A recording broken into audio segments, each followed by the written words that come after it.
Some homes do not welcome their owners. Some homes are not built to be lived in. Some homes remember. And Ada was about to learn this the hard way. She did not want the house. It had been left to her. A cold, unwanted inheritance from a grandmother she barely knew. A mansion sitting deep in Nigeria. A house that had stood longer than anyone could explain. Through wars, through storms, through fire. Yet it had never crumbled, never even aged. It had watched generations come and go, and now it was waiting for her.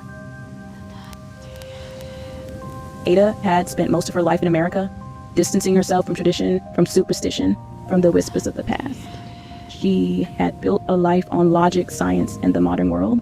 But when her grandmother passed and the house was passed down to her, she had no choice. She flew to Nigeria, and the moment she arrived, she felt it.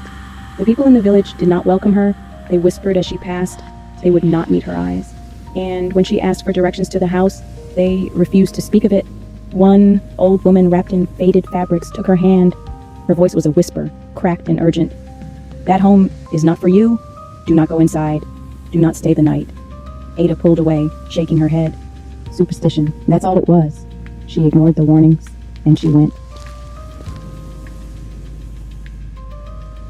The mansion stood alone, surrounded by land that seemed untouched by time.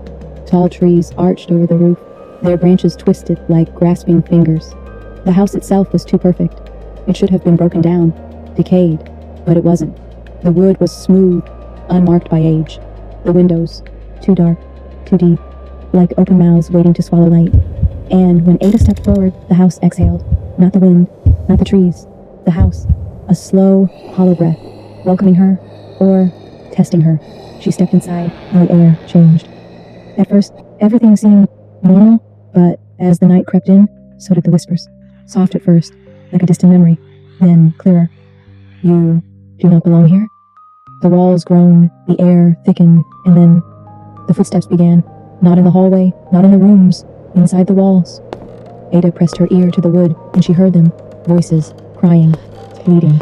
Something shifted beneath the surface. She pulled away, her breath sharp, her hands shaking.